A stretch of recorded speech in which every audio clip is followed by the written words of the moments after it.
Ok amigos, continuemos con la lectura de It. No había continuado pues porque estaba enfermo y créanme que no podía leer sin estar tosiendo. Intenté hacer el video pero me era imposible ya que sentía picazón en la garganta y estaba tosiendo. Pero bueno, vamos a continuar esta noche. Antes de empezar, por favor, si no te has suscrito, hazlo para apoyarme. Ya somos 785 y pronto llegaremos a los 1000. Bueno, vamos por el capítulo 3 del libro It. Y allí estaba, persiguiendo su barco de papel por el lado izquierdo de Wickham Street. Corría deprisa, pero el agua le ganaba. Y el barquito estaba sacando ventaja. Oyó un rugido profundo y vio como 50 metros más adelante, colina abajo, el agua de la cuneta se precipitaba dentro de una boca de tormenta que aún continuaba abierta. Era un largo semicírculo oscuro abierto en el bordillo de la acera, y mientras George miraba, una rama desgarrada con la corteza oscura y reluciente se hundió en aquella fauces. Allí pendió por un momento y luego se deslizó hacia el interior. Hacia allí se encaminaba su bote. ¡Mierda!, chilló horrorizado. Forzó el paso y por un momento pareció que iba a alcanzar el barquito, pero uno de sus pies resbaló y George cayó despatarrado, despellejándose la rodilla con un grito de dolor. Desde su nueva perspectiva, a la altura del pavimento, vio que su barco giraba en redondo 2 veces, momentáneamente atrapado en otro remolino antes de desaparecer. Mierda y más mierda, volvió a chillar, estrellando el puño contra el pavimento. Eso también dolió y se echó a sollozar. Qué manera tan estúpida de perder el barco. Se levantó para caminar hacia la boca de tormenta y allí se dejó caer de rodillas para mirar hacia el interior. El agua hacía un ruido hueco y húmedo al caer en la oscuridad. Ese sonido le daba escalofríos, hacía pensar en... La exclamación le fue arrancada como un cordel. Retrocedió. Allí adentro había unos ojos amarillos.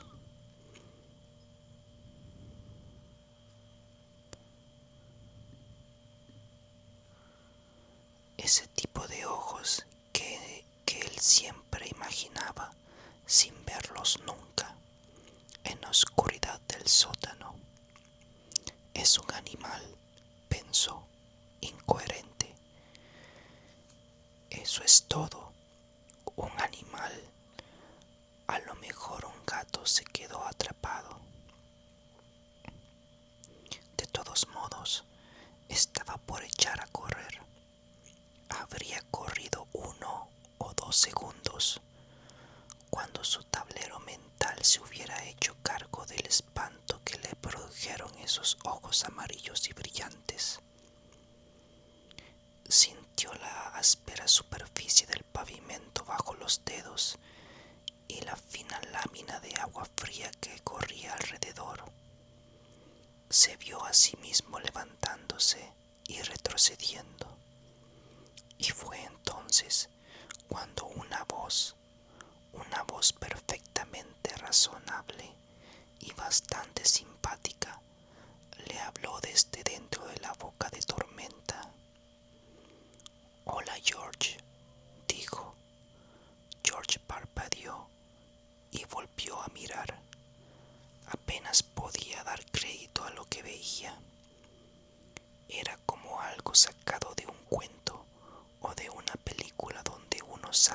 los animales hablan y bailan.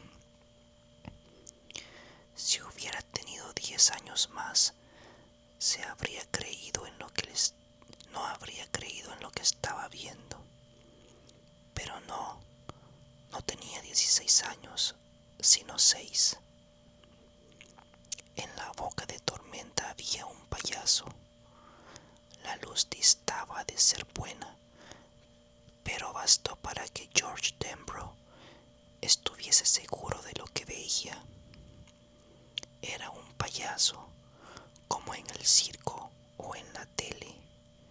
Parecía una mezcla de Bozo y Clarabelle, el que hablaba haciendo sonar su bocina en Hooty Dooty los sábados por la mañana. Buffalo Bob era el único que entendía a Clarabelle, y eso siempre hacía reír a George. La cara del payaso metido en la boca de tormenta era blanca. Tenía cómicos mechones de pelo rojo a cada lado de la calva y una gran sonrisa de payaso pintada alrededor de la boca. Si George hubiese vivido años después, habría pensado en Ronald McDonald antes que el Bozo o en Clarabelle. El payaso tenía en una mano un manojo de globos de todos los colores, como tentadora fruta madura. En la otra, el barquito de papel de George. ¿Quieres tu barquito, George? El payaso sonreía. George también sonrió. No podía evitarlo. Aquella sonrisa era del tipo que uno devuelve sin querer. Por supuesto, el payaso se echó a reír. Por supuesto, así me gusta, así me gusta. ¿Y un globo? ¿Qué te parece?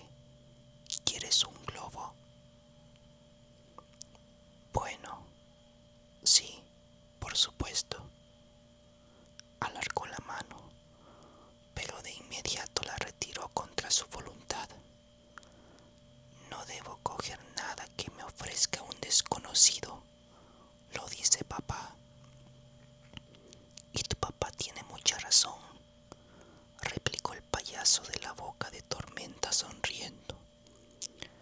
George se preguntó cómo podía haber creído que sus ojos eran amarillos, si eran de un color azul brillante, bailarín, como los ojos de su mamá y de Bill. Muchísima razón, ya lo creo. Por lo tanto, voy a presentarme, George. Soy el señor Bob Gray, también conocido como Pennywise, el payaso bailarín. Pennywise, te presento a George Denbrough. George, te presento a Pennywise. Y ahora ya nos conocemos. Yo no soy un desconocido y tú tampoco, ¿correcto?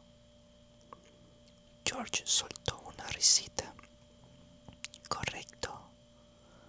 Volvió a estirar la mano y a retirarla.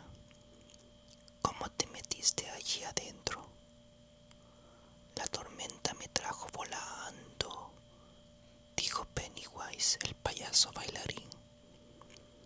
Se llevó todo el circo. ¿No sientes olor a circo, George? George se inclinó hacia adelante. De pronto olía a cacahuetes tostados y vinagre blanco, del que se ponen las patatas fritas por un agujero de la tapa. Y olía a algodón de azúcar, a buñuelos y también leve pero poderosamente a estiércol de animales salvajes. Olía el aroma regocijante del aserrín y sin embargo Sin embargo, bajo todo eso olía a inundación, a hojas deshechas y a oscuras sombras en bocas de tormenta. Era un olor húmedo y podrido, el olor del sótano, pero los otros olores eran más fuertes. Claro que lo huelo, dijo. ¿Quieres tu barquito, George?, preguntó Pennywise. Te lo pregunto otra vez porque no pareces desearlo mucho. Y lo mostró en alto, sonriendo. Llevaba un traje de seda abolsado con grandes botones color naranja, una corbata brillante de color azul eléctrico se le derramaba por la pechera. En las manos llevaba grandes guantes blancos como Mickey y Donald. Sí, claro, dijo George, mirando dentro de la boca de tormenta. Y un globo. Los tengo rojos, verdes, amarillos, azules. Flotan. ¿Que si flotan? La sonrisa del payaso se acentuó. Oh, sí, claro que sí, flotan. También tengo algodón de azúcar. George estiró la mano. El payaso le sujetó el brazo. Y entonces George vio como la cara del payaso cambiaba. Lo que vio entonces fue tan terrible que lo peor que había imaginado sobre la cosa del sótano parecía un dulce sueño. Lo que vio destruyó su cordura de un zarpazo. Flotan. Crow, la cosa de la alcantarilla con una voz que tenía como entre coágulos. Sujetaba el brazo de George con un puño grueso y aguzanado. Tiró de él hacia esa horrible oscuridad por donde el agua corría y rugía y aullaba, llevando hacia el mar los desechos de la tormenta. George estiró el cuello para apartarse de esa negrura definitiva y empezó a gritar hacia la lluvia, a gritar como un loco hacia el gris cielo otoñal que se curvaba sobre Derry aquel día de otoño de 1957. Sus gritos eran agudos y penetrantes, y a lo largo de toda la calle la gente se asomó a las ventanas o se lanzó los porches.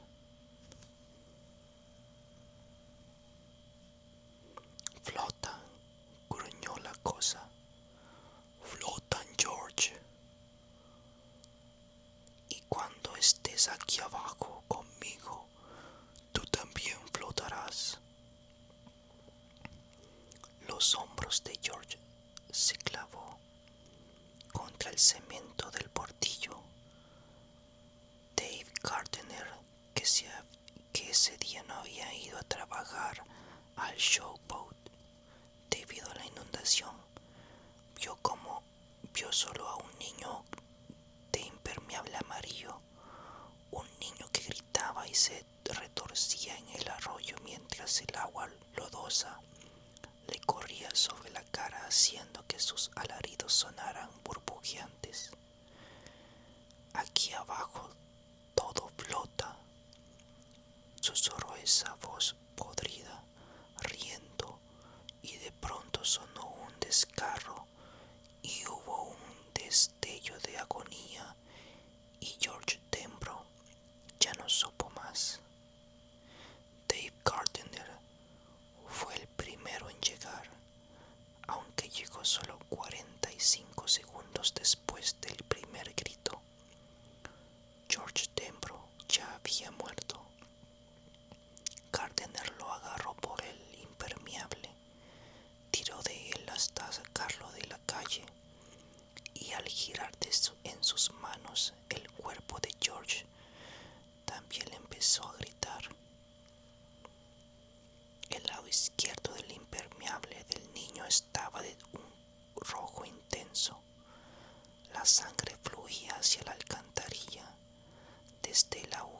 donde había estado el brazo izquierdo.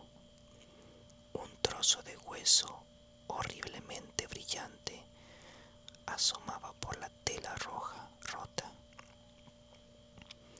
Los ojos del niño miraban fijamente el cielo gris, y mientras Dave retrocedía a tropezones hacia los otros que ya corrían por la calle, empezaron a llenarse de lluvia. Capítulo 4. En alguna parte de allá abajo, dentro de la boca de tormenta que ya estaba casi colmada por el agua, no podía haber nadie allá adentro. Habría de exclamar más tarde el comisario del condado ante un periodista de News de Derry, con una furia frustrada tan grande que era casi un tormento. El mismo Hércules habría sido barrido por esa corriente brutal. El barquito de George siguió su veloz marcha por aquellas cámaras tenebrosas, y por los largos corredores del cemento rugían y repicaban con el agua. Por un tiempo corrió paralelo a un pollo muerto que flotaba con sus amarillentas patas de reptil apuntadas hacia el techo chorreante. Luego, en algunas confluencias al este de la ciudad, el pollo fue arrastrado hacia la izquierda mientras el barquito de George seguía línea recta. Una hora después, mientras la madre de George le administraban una dosis de sedantes en la sala de guardia del hospital, y mientras Bill el Tartaja, aturdido, pálido y silencioso en su cama, escuchaba los ásperos sollozos de su padre en la sala donde la madre había estado tocando para Elisa, el barquito salió por un tubo de cemento como una bala por la boca de un revólver y navegó a toda velocidad por una zanja hasta un arroyo anónimo. Cuando se incorporó al hirviente y henchido río Penobscot, 20 minutos después, en el cielo empezaban a asomar los primeros claros de azul. La tormenta había pasado. El barquito se tambaleaba y se sumergía y a veces se llenaba de agua, pero no se hundió. Los dos hermanos lo habían impermeabilizado bien. No sé dónde acabó por naufragar, si alguna vez lo hizo. Tal vez llegó al mar y allí navega eternamente como los barcos mágicos de los cuentos. Solo sé que aún estaba a flote y navegando en el seno de la inundación cuando franqueó los límites de Derry, Maine, y allí sale de esa historia para siempre.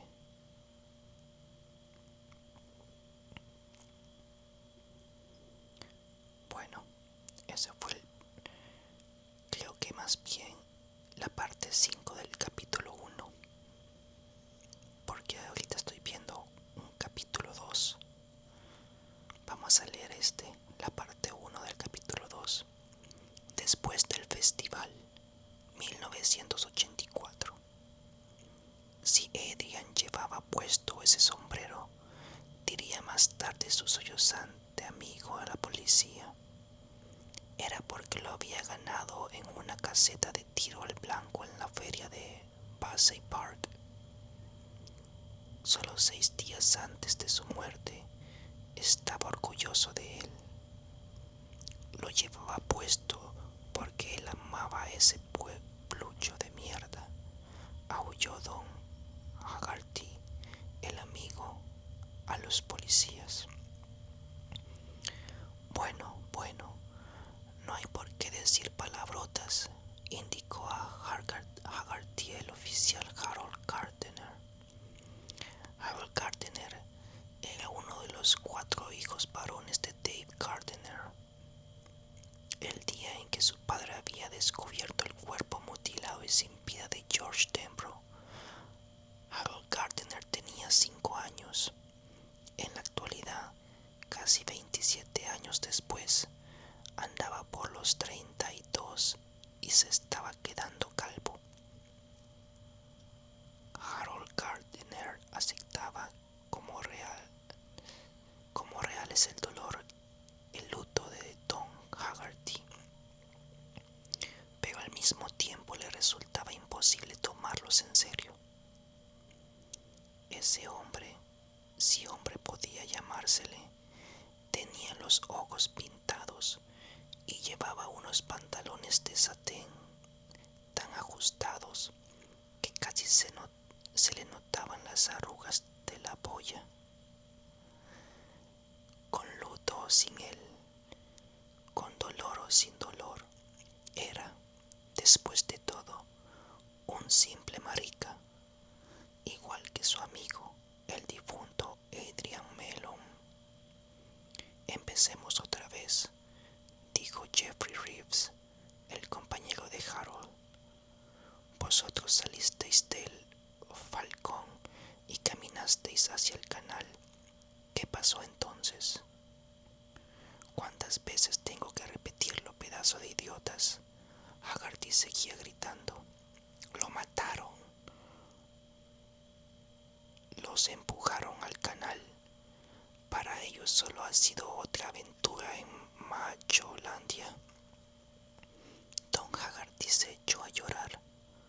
Una vez más, repitió Reeves impacientemente. Salisteis del Falcon y entonces. Parte 2. En un cuarto de interrogatorios, en el mismo vestíbulo, 2 policías de Derry hablaban con Steve Duvall, de 17 años. En el departamento de pruebas, primer piso, otros 2 interrogaban a John Weddy Carton, de 18. Y en el despacho del jefe de policías, quinto piso, el jefe Andrew Rademacher y el ayudante del fiscal del distrito, Tom Whittelier, interrogaban a Christopher Unwin, de 15 años. Unwin, vestido de pantalones vaqueros desteñidos, una ramera grasienta y pesadas botas militares, estaba sollozando. Rademacher y Whittelier se habían hecho cargo de él porque lo consideraban bastante acertadamente como el eslabón más débil de la cadena. Empecemos otra vez, dijo Whittelier. En ese despacho, en el preciso momento en que Jeffrey Reeves decía lo mismo 2 pisos más abajo. No queríamos matarlo,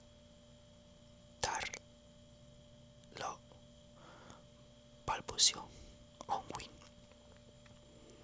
Fue por el sombrero. No podíamos creer que aún lo llevase después. ¿Ya me entiendes? Después de lo que Webby le dijo la primera vez, y creo que quisimos asustarlo. Por lo que dijo, interpuso el jefe Rademacher. Sí, a John Garton en la tarde del día 17. Sí, a Webby. Unwin volvió a romper en sollozos, pero cuando lo vimos en dificultades tratamos de salvarlo. Al menos yo y Steve Duvall. No queríamos matarlo. Vamos, Chris, no nos tomes el pelo, dijo Whittelier. Arrojaste al canal a ese marroquita. Sí, pero... Y vinieron los 3 aquí para aclarar las cosas. El jefe Rademacher y yo os estamos agradecidos.